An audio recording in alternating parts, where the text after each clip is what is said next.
അനുഗ്രഹിക്കപ്പെട്ട നല്ല സമയത്തിനായി ഞാൻ ദൈവത്തെ സ്തുതിക്കുന്നു, സ്തോത്രം ചെയ്യുന്നു. ദൈവവചനം ശ്രവിച്ചുകൊണ്ടിരിക്കുന്ന എല്ലാ ദൈവമക്കൾക്കും വീണ്ടും വരാമെന്നരുളി ചെയ്തവനായ കർത്താവായ യേശു ക്രിസ്തുവിൻ്റെ ധന്യനാമത്തിൽ ഞാൻ എൻ്റെ സ്നേഹവന്ദനം അറിയിക്കുന്നു. ഇന്നത്തെ അല്പസമയത്തെ ചിന്തയ്ക്കായി 50-ാം സങ്കീർത്തനം 15-ാം വാക്യം നമുക്ക് വായിക്കാം. കഷ്ടകാലത്ത് എന്നെ വിളിച്ചപേക്ഷിക്കുക, ഞാൻ നിന്നെ വിടുവിക്കുകയും നീ എന്നെ മഹത്വപ്പെടുത്തുകയും ചെയ്യും. അനുഗ്രഹിക്കപ്പെട്ട ഒരു വേദവാക്യമാണ് നാം കേട്ടത്. എല്ലാറ്റിനും ഒരു കാലമുണ്ട് എന്ന് ശലോമോൻ സഭാപ്രസംഗിയിൽ രേഖപ്പെടുത്തിയിരിക്കുന്നു. സഭാപ്രസംഗി 3-ാം അധ്യായം 4-ാം വാക്യത്തിൽ കരയുവാനൊരു കാലം, ചിരിക്കുവാനൊരു കാലം, വിലപിപ്പാനൊരു കാലം, നൃത്തം ചെയ്യുവാനൊരു കാലം എന്ന് രേഖപ്പെടുത്തിയിരിക്കുന്നു. എല്ലാ മനുഷ്യരുടെയും ജീവിതത്തിൽ പ്രതിസന്ധികളും കരച്ചിലും സന്തോഷവും കടന്നു വരാറുണ്ട്. നീ എൻ്റെ കണ്ണിന് കണ്ണുനീരിൽ നിന്നും, എൻ്റെ പ്രാണനെ മരണത്തിൽ നിന്നും, എൻ്റെ കാലിനെ വീഴ്ചയിൽ നിന്നും രക്ഷിച്ചിരിക്കുന്നു എന്ന് 116-ാം സങ്കീർത്തനം 8-ാം വാക്യത്തിലും, നീ എൻ്റെ വിലാപത്തെ നൃത്തമാക്കി തീർത്തു, എൻ്റെ രട്ടഴിച്ച് സന്തോഷം മുടിപ്പിച്ചിരിക്കുന്നുവെന്ന് 30-ാം സങ്കീർത്തനം 11-ാം വാക്യത്തിലും രേഖപ്പെടുത്തിയിരിക്കുന്നു. എന്നാൽ ഇയ്യോബ് പറഞ്ഞിട്ടുള്ളത്, എൻ്റെ കിന്നരനാദം വിലാപമായും എൻ്റെ കുഴലൂത്ത് കരച്ചിലായും തീർന്നിരിക്കുന്നു എന്നാണ്. ഇയ്യോബിൻ്റെ പുസ്തകം 30-ാം അധ്യായം 31-ാം വാക്യത്തിലാണ് ഇത് രേഖപ്പെടുത്തിയിരിക്കുന്നത്. ഞങ്ങളുടെ ഹൃദയ സന്തോഷം ഇല്ലാതെയായി, ഞങ്ങളുടെ നൃത്തം വിലാപമായി തീർന്നിരിക്കുന്നു എന്നാണ് വിലാപങ്ങളുടെ പുസ്തകം 5-ാം അധ്യായം 15-ാം വാക്യത്തിൽ രേഖപ്പെടുത്തിയിരിക്കുന്നത്. നാം കേട്ട വാക്യങ്ങളിൽ വിലാപങ്ങളുടെ പുസ്തകത്തിൽ രേഖപ്പെടുത്തിയിരിക്കുന്ന കാര്യങ്ങൾ യഹൂദാ രാജ്യത്തിലെ ജനങ്ങളെക്കുറിച്ചും അവരുടെ രാജാവിനെക്കുറിച്ചുമുള്ളതാണ്. യെരുശലേമിൽ ഭരിക്കുകയും ജീവിക്കുകയും ചെയ്തിരുന്ന രാജാക്കന്മാരോടും ജനങ്ങളോടും പാപത്തിനെതിരെ ദൂതറിയിക്കുവാൻ യഹോവയായ കർത്താവ് കാലാകാലങ്ങളിൽ തൻ്റെ പ്രവാചകന്മാരെ അയച്ചിരുന്നു. എന്നാൽ ദൈവത്തിൻ്റെ പ്രവാചകന്മാർ ജനത്തോട് അറിയിക്കുന്ന സന്ദേശത്തെ അവർ അല്പം പോലും വകവയ്ക്കാതെ പ്രവാചകന്മാരെ കൊല്ലുകയും അടിക്കുകയും ഉപദ്രവിക്കുകയും ചെയ്തു. വർഷങ്ങളോളം ദൈവത്തോടും അവൻ്റെ പ്രവാചകന്മാരോടും അതിക്രമം ചെയ്തതിൻ്റെ ഫലമായി യിരെമ്യാ പ്രവാചകൻ്റെ പ്രവചന കാലത്ത് തന്നെ ദൈവം ബാബേൽ ചക്രവർത്തിയായിരുന്ന നെബൂഖദ്നേസർ രാജാവിനെ അയച്ച് യഹൂദാ രാജാവിനെയും ജനത്തെയും അടിമകളാക്കി ബാബേലിലേക്ക് കൊണ്ടുപോയി. ജനം അവിടെ കിടന്ന് കഷ്ടപ്പെടുന്നത് അറിഞ്ഞ യിരെമ്യാവ് ജനത്തിൻ്റെ കഷ്ടതയെക്കുറിച്ച് വിലാപങ്ങളുടെ പുസ്തകം 5-ാം അധ്യായം 15-ാം വാക്യത്തിൽ രേഖപ്പെടുത്തിയതാണ്. യഹൂദാ ജനത്തിൻ്റെ ഹൃദയ സന്തോഷം ഇല്ലാതെയായി, യഹൂദാ ജനത്തിൻ്റെ നൃത്തം വിലാപമായി തീർന്നിരിക്കുന്നു എന്നത്. യഥാർത്ഥത്തിൽ അവരുടെ ഹൃദയ സന്തോഷം മ്ലേച്ഛതയിലായിരുന്നു. പാപം ചെയ്യുന്ന കാര്യത്തിൽ യഹൂദാ രാജ്യക്കാർ, രാജാവും ജനങ്ങളും തന്നെ ഒരുപോലെ മത്സരിക്കുകയായിരുന്നു. യഹൂദാ ജനത്തിൻ്റെ നൃത്തം യഹോവയ്ക്ക് വേണ്ടി ആയിരുന്നില്ല, പിന്നെയോ ബാലിനെ രസിപ്പിക്കുന്നതിന് വേണ്ടിയായിരുന്നു. ദൈവത്തിൻ്റെ വചനമായ ബൈബിളിൽ ഏതെല്ലാം കാര്യങ്ങൾ ചെയ്യരുതെന്ന് പറഞ്ഞിട്ടുണ്ടോ അതെല്ലാം യഹൂദാ രാജ്യക്കാർ ചെയ്തു. നിങ്ങൾ പാപം ചെയ്യരുതെന്ന് പ്രവചിച്ച യിരെമ്യാവിനെ അവർ പൊട്ടക്കുഴിയിലിട്ടു. അതിൽ ചെളി മാത്രമേ ഉണ്ടായിരുന്നുള്ളൂ. അവൻ അതിൽ താഴ്ന്നു പോയി. രാജാവിനോ ജനത്തിനോ യിരെമ്യാവിനോട് അല്പം പോലും കരുണ തോന്നിയില്ല. അവൻ്റെ വാക്കുകൾ അനുസരിച്ചില്ല എന്ന് തന്നെയുമല്ല, കൂടുതൽ പാപങ്ങളിലേക്ക് അവർ കുതിച്ച് ചാടിക്കൊണ്ടിരുന്നു. ജീവനുള്ള ദൈവത്തിൻ്റെ തേജസ്സിനെ അവർ പുല്ല് തിന്നുന്ന കാളയ്ക്കും നശിച്ചു പോകുന്ന മനുഷ്യനും സമമാക്കിക്കൊണ്ട് വിഗ്രഹങ്ങളെ ഉണ്ടാക്കി സൂര്യനെ ആരാധിച്ചു. മന്ത്രവാദിയായിരുന്ന നിമ്രോദിനെ ആരാധിച്ചു. ദൈവത്തിൻ്റെ ന്യായപ്രമാണത്തെ അവർ ഉപേക്ഷിച്ച് അവർ തന്നെ തങ്ങൾക്ക് വേണ്ടി എഴുതി ഉണ്ടാക്കിയ പാരമ്പര്യത്തിൽ വിശ്വസിക്കുകയും പാപം ചെയ്ത് ദൈവത്തെ തള്ളിക്കളയുകയും ചെയ്തു. യിരെമ്യാ പ്രവചനം 8-ാം അധ്യായം 8-ാം വാക്യത്തിൻ്റെ അവസാന ഭാഗത്ത് ശാസ്ത്രിമാരുടെ കള്ളയെഴുത്തുകോൽ യഹോവയുടെ ന്യായപ്രമാണത്തെ വ്യാജമാക്കി തീർത്തു എന്ന് രേഖപ്പെടുത്തിയിരിക്കുന്നു. ബൈബിളിലെ ഉൽപ്പത്തി, പുറപ്പാട്, ലേവ്യ, സംഖ്യ, ആവർത്തന എന്നീ പുസ്തകങ്ങൾ മോശയുടെ പുസ്തകം, പഞ്ചഗ്രന്ഥങ്ങൾ, ന്യായപ്രമാണ പുസ്തകങ്ങൾ എന്നീ പേരുകളിലാണ് ബൈബിൾ പഠിപ്പിക്കുന്നത്. ഈ പുസ്തകങ്ങളെ തെറ്റായി വ്യാഖ്യാനിക്കുന്ന ഒരു പുസ്തകമായിരുന്നു യഹൂദാ മതത്തിൻ്റെ പാരമ്പര്യം എന്ന പുസ്തകം. ജനങ്ങളെ ന്യായപ്രമാണം പഠിപ്പിക്കുന്നവരായിരുന്നു ശാസ്ത്രിമാർ. ഈ കൂട്ടർ കൈക്കൂലി മേടിച്ച് കുറ്റവാളികളെ രക്ഷപ്പെടുത്തുവാൻ തക്കവണ്ണം ന്യായപ്രമാണത്തെ ദുർബലമാക്കി കളഞ്ഞു. അപ്രകാരം ന്യായപ്രമാണം പഠിപ്പിക്കേണ്ടവർ ദൈവത്തിൻ്റെ കൽപ്പനകൾ ദുർബലമാക്കി കളഞ്ഞതിൻ്റെ അനേകം ഉദാഹരണങ്ങൾ കർത്താവായ യേശു ക്രിസ്തു എടുത്തു കാണിക്കുകയുണ്ടായി. അതിലൊരെണ്ണമാണ് കൊല ചെയ്യരുത് എന്ന പുറപ്പാട് പുസ്തകം 20 അധ്യായം 13 വാക്യം.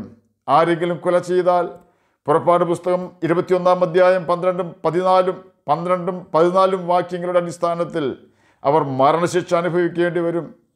ഒരു മനുഷ്യനെ അടിച്ചു കൊല്ലുന്നവൻ മരണശിക്ഷ അനുഭവിക്കണമെന്ന് പുറപ്പാട് പുസ്തകം 21 അധ്യായം 12 വാക്യത്തിലും, ഒരുത്തൻ കരുതിക്കൂട്ടി കൂട്ടുകാരന് ചതിച്ചു കൊന്നെങ്കിൽ അവൻ മരിക്കേണ്ടതിന് നീ അവനെ എൻ്റെ യാഗപീഠത്തെങ്കിൽ നിന്നും പിടിച്ചുകൊണ്ടു പോകണമെന്ന് പുറപ്പാട് പുസ്തകം 21 അധ്യായം 14 വാക്യത്തിലും രേഖപ്പെടുത്തിയിരിക്കുന്നു. എന്നാൽ ഈ വാക്യങ്ങൾ യഹൂദ ശാസ്ത്രിമാർ വ്യാഖ്യാനിച്ചുകൊണ്ട് പാരമ്പര്യത്തിൽ എഴുതി വെച്ചിരിക്കുന്നത് ആരെങ്കിലും കൊല ചെയ്താൽ ന്യായവിധിക്ക് യോഗ്യനാകുമെന്ന് മാത്രമാണ്. കൈക്കൂലി മേടിച്ച് കുറ്റവാളിയെ രക്ഷിക്കുവാൻ മഹാപുരോഹിതന്മാർക്കും യഹൂദന്മാരുടെ സുപ്രീം കോടതി ജഡ്ജിമാർക്കും നല്ല ഒരു അവസരം ഉണ്ടാകേണ്ടതിന് വേണ്ടിയാണ് അവർ ഇപ്രകാരം ചെയ്തത് എന്ന് ചിന്തിക്കുന്നതിൽ തെറ്റില്ല. ന്യായപ്രമാണത്തെ തെറ്റായി വ്യാഖ്യാനിച്ചുകൊണ്ട് ശാസ്ത്രിമാർ എഴുതിയുണ്ടാക്കിയ ട്രഡിഷൻ അഥവാ പാരമ്പര്യത്തെ യേശു വിമർശിച്ചുകൊണ്ട് തിരുത്തുകയാണ്. ഞാനോ നിങ്ങളോട് പറയുന്നു, സഹോദരനോട് കോപിക്കുന്നവനെല്ലാം ന്യായവിധിക്ക് യോഗ്യനാകും. സഹോദരനോട് നിസാര എന്ന് പറഞ്ഞാൽ ന്യായാധിപ സഭയുടെ മുമ്പിൽ നിൽക്കേണ്ടി വരും.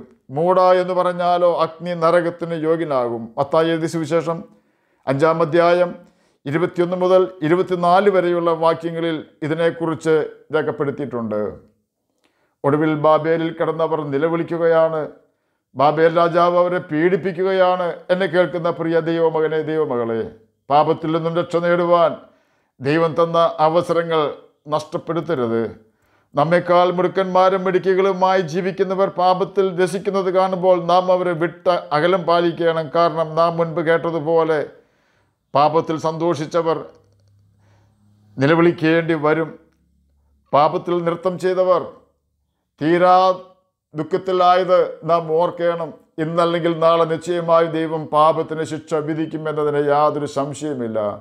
പാപത്തിൻ്റെ അന്തിമ ശിക്ഷ ഗന്ധകം കത്തുന്ന തീ പൊയ്കയാണെന്ന് നാം ഓർക്കണം. യേശുവിൻ്റെ കാൽവരി ക്രൂശിലെ രക്തത്തിൽ ആശ്രയിച്ച് പാപത്തെ ഉപേക്ഷിച്ചൊരു ദൈവമകനും ദൈവമകളുമായി ജീവിക്കുവാൻ യേശുവേ എന്നെ സഹായിക്കണം എന്ന് പ്രാർത്ഥിച്ച് നാം മുന്നേറുന്നുവെങ്കിൽ നിശ്ചയമായും യേശു കർത്താവ് നമ്മെ പാപത്തിൻ്റെ ശക്തിയിൽ നിന്നും രക്ഷിക്കും. ഇനി നാം ചിന്തിക്കുവാൻ പോകുന്നത് ഇയ്യോബ് 30 അധ്യായം 31 വാക്യത്തിൽ എൻ്റെ കിന്നരനാദം വിലാപമായും എൻ്റെ കുരലൂത്ത് കരച്ചിലായും തീർന്നിരിക്കുന്നു എന്ന് ഇയ്യോബ് പറഞ്ഞ കാര്യങ്ങളെക്കുറിച്ചാണ്. ഇവിടെ ഇയ്യോബ് കിന്നരം വായിച്ചു കൊണ്ടിരുന്നതും കുരൽ ഊതിക്കൊണ്ടിരുന്നതും യഹോവയെ സ്തുതിക്കുന്നതിന് വേണ്ടിയായിരുന്നു. ദൈവത്താൽ സാക്ഷ്യം ലഭിച്ചവനാണ് ഇയ്യോബ്. എൻ്റെ ദാസനായ ഇയ്യോബിനെ പോലെ വിശുദ്ധൻ ആരും ഇല്ല എന്നായിരുന്നു ഇയ്യോബിന് ദൈവം കൊടുത്ത സാക്ഷ്യം. ഇയ്യോബിൻ്റെ പുസ്തകം 1 അധ്യായം 8 വാക്യത്തിൽ നമുക്കിത് വായിക്കുവാൻ കഴിയും. എന്നിട്ടും ഇയ്യോബിന് പ്രതിസന്ധി വന്നു. എന്തുകൊണ്ടാണെന്ന് ചോദിച്ചാൽ തൻ്റെ മകൻ വിശ്വസ്തനാണെന്ന് സാത്താൻ്റെ മുമ്പിൽ തെളിയിച്ചു കൊടുക്കുവാനായിരുന്നു ദൈവം അവൻ്റെ ജീവിതത്തിൽ കഷ്ടത അനുവദിച്ചത്. ഇയ്യോബിനത് വേദനാജനകമായിരുന്നുവെങ്കിലും അതിരം കൊണ്ട് ഇയ്യോബ് ദൈവത്തിനെതിരെ അവിവേകം സംസാരിച്ചില്ല. ഇയ്യോബിന് കഷ്ടത ഉണ്ടായിരുന്നുവെങ്കിലും അവൻ്റെ ആത്മാവിൽ തൊടുവാനോ ആത്മാവിൽ പ്രവേശിക്കുവാനോ സാത്താനെ ദൈവം അനുവദിച്ചില്ല. സാത്താൻ ഇയ്യോബിൻ്റെ ഹൃദയത്തിൽ കയറണമെങ്കിൽ നിശ്ചയമായും ഇയ്യോബ് പാപം ചെയ്യണമായിരുന്നു.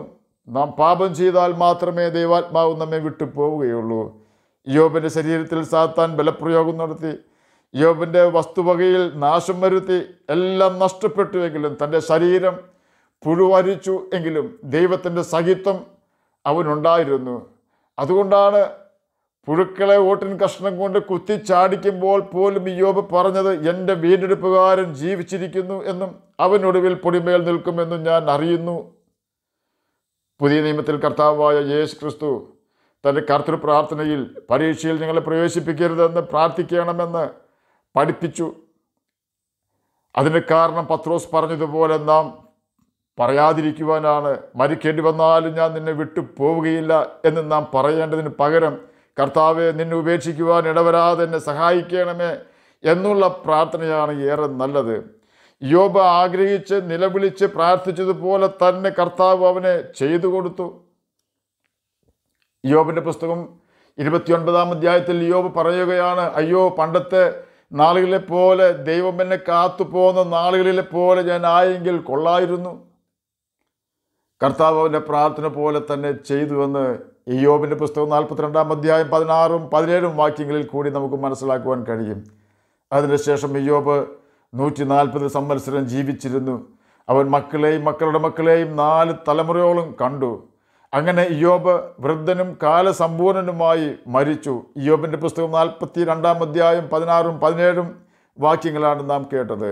ഇനി നാം ചിന്തിക്കുവാൻ തുടങ്ങുന്നത് 116-ാം സങ്കീർത്തനം 8-ാം വാക്യത്തിലും 30-ാം സങ്കീർത്തനം 11-ാം വാക്യത്തിലും ദാവീദ് എഴുതിയ കാര്യങ്ങളെക്കുറിച്ചാണ്. 116-ാം സങ്കീർത്തനം 8-ാം വാക്യത്തിൽ, നീ എൻ്റെ പ്രാണനെ മരണത്തിൽ നിന്നും എൻ്റെ കണ്ണിനെ കണ്ണുനീരിൽ നിന്നും എൻ്റെ കാലിനെ വീഴ്ചയിൽ നിന്നും രക്ഷിച്ചിരിക്കുന്നുവെന്ന് രേഖപ്പെടുത്തിയിരിക്കുന്നു. അതുപോലെ തന്നെ 30-ാം സങ്കീർത്തനം 11-ാം വാക്യത്തിൽ, നീ എൻ്റെ വിലാപത്തെ എനിക്ക് നൃത്തമാക്കി തീർത്തു, എൻ്റെ രട്ട് നീ അഴിച്ചു, എന്നെ സന്തോഷം ഉടിപ്പിച്ചിരിക്കുന്നു എന്നും രേഖപ്പെടുത്തിയിരിക്കുന്നു.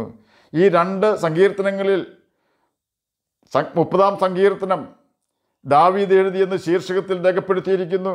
എന്നാൽ 116-ാം സങ്കീർത്തനം എഴുതിയത് ആരാണെന്ന് ശീർഷകത്തിൽ കാണുന്നില്ല എങ്കിലും അതിൻ്റെ ഭാഷാശൈലി വിളിച്ചറിയിക്കുന്നത് ദാവീദ് തന്നെയാണത് എഴുതിയത് എന്നാണ്. അനേകർ ഇതിനെ പിന്തുണയ്ക്കുന്നുമുണ്ട്.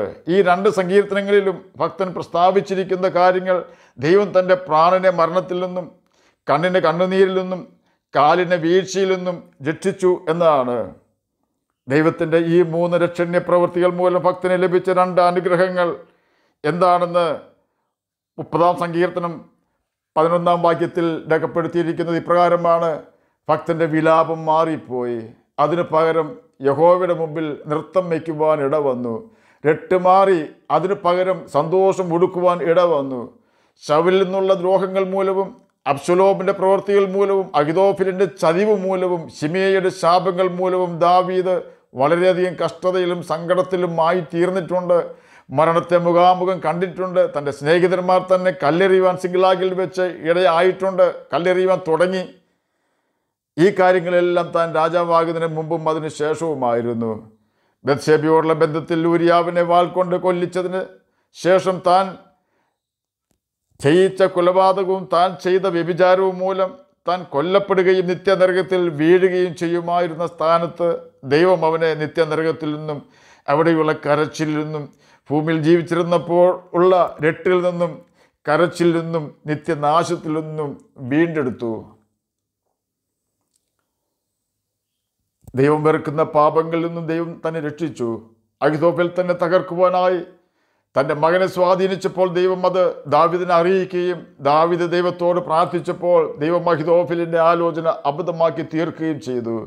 സിഗ്ലാഗിൽ വെച്ച് തൻ്റെയും കൂട്ടുകാരുടെയും സമ്പത്തും ഭാര്യമാരെയും ശത്രുക്കളാൽ അപഹരിക്കപ്പെട്ടപ്പോൾ തൻ്റെ കൂട്ടുകാർ പോലും ദാവീദിനെ കല്ലെറിയുവാൻ ശ്രമിച്ചു. അവിടെയും താൻ ദൈവത്തോട് നിലവിളിച്ച് രക്ഷ പ്രാപിച്ചു. എപ്പോഴെല്ലാം ദാവീദ് നിലവിളിച്ചിട്ടുണ്ടോ അപ്പോഴെല്ലാം അവൻ രക്ഷിക്കുവാൻ ദൈവം ഓടി വന്നിട്ടുണ്ട്. ഗോലിയാത്തിൻ്റെയും സിംഹത്തിൻ്റെയും കരടിയുടെയും മുമ്പിലും ദൈവം ദാവീദിനെ ഉറച്ചു നിൽക്കുമാറാക്കി. കാരണം ദാവീദ് ദൈവത്തെ അനുസരിച്ചുകൊണ്ട് ദൈവത്തിൻ്റെ ആലോചനയ്ക്ക് ശുശ്രൂഷ ചെയ്തിരുന്നു. കർത്താവിൻ്റെ കൽപ്പനകൾ അനുസരിച്ചുകൊണ്ട് നമ്മുടെ പ്രതിസന്ധികളിൽ നാം കർത്താവിനോട് നിലവിളിക്കുന്നുവെങ്കിൽ നിശ്ചയമായി നമുക്ക് വേണ്ടി ഉത്തരം അരുളുന്നവനാണ് നമ്മുടെ സ്വർഗീയ പിതാവ്. അവൻ നമുക്ക് ആ യാഥാർത്ഥ്യം അവൻ നമുക്ക് ബോധ്യം വരുത്തുകയും ചെയ്യും. ഒരു കാര്യത്തിൽ നമുക്ക് വളരെ ശ്രദ്ധിക്കേണ്ടിയിരിക്കുന്നു. നാം അവൻ്റെ കൽപ്പനകൾ അനുസരിച്ച് ജീവിക്കുന്നുവെന്നും നമ്മുടെ ഹൃദയത്തിൽ ആർക്കെതിരെയും കയ്പും പകയും ഇല്ല എന്നും ആർക്കെതിരെയും നാം ഹൃദയത്തിൽ ദോഷം ചിന്തിക്കുന്നില്ല എന്നും ഉറപ്പുവരുത്തി ജീവിക്കണം. അപ്രകാരം ഒരു വിശുദ്ധ ജീവിതം നയിക്കേണ്ടതിനായി നമുക്ക് ദൈവത്തിൻ്റെ കൽപ്പനകൾ അനുസരിക്കുകയും നിത്യജീവനെ പ്രാപിക്കുകയും ചെയ്യാം. അതിന് കർത്താവ് നമ്മെ സഹായിക്കട്ടെ എന്ന് പ്രാർത്ഥിച്ചുകൊണ്ട് ഞാൻ എൻ്റെ വാക്കുകളിൽ നിന്ന് വിരമിക്കുന്നു. നമുക്ക് പ്രാർത്ഥിക്കാം. ഞങ്ങളെ സ്നേഹിക്കുന്ന സ്വർഗീയ പിതാവേ, നല്ല സമയത്തിനായി ഇങ്ങനെ സ്തുതിക്കുന്നു, സ്തോത്രം ചെയ്യുന്നു. എന്നെ കേൾക്കുന്ന ഏതെങ്കിലും പ്രിയപ്പെട്ടവർ സമാധാനമില്ലാതെ ആയിരിക്കുന്നെങ്കിൽ അങ്ങ് അവർക്ക് സമാധാനം കൊടുക്കണമേ. പഠിക്കുന്ന കുഞ്ഞുങ്ങൾക്ക് പഠിക്കുവാനുള്ള ബുദ്ധിയും ജ്ഞാനവും ഓർമ്മ ശക്തിയും കൊടുക്കണമേ. വാർദ്ധക്യത്തിലായിരിക്കുന്ന പ്രിയപ്പെട്ടവർക്ക് പ്രത്യാശയും ധൈര്യവും കൊടുക്കണമേ. ജനത്തിൽ കഷ്ടത അനുഭവിപ്പാനിടവരാതെ അങ്ങ് അവരെ സഹായിക്കണമേ. അങ്ങയുടെ കൽപ്പനകൾ അനുസരിച്ചുകൊണ്ട് നിത്യജീവൻ അവകാശികളായി തീരുവാൻ അടിയനെ കേൾക്കുന്ന അങ്ങയുടെ കുഞ്ഞുങ്ങളെ സഹായിക്കണമേ. പ്രാർത്ഥന കേട്ടതിനായി സ്തോത്രം. യേശുവിൻ്റെ നാമത്തിൽ തന്നെ ആമേൻ. കർത്താവ് എല്ലാവരെയും അനുഗ്രഹിക്കട്ടെ. സ്തോത്രം.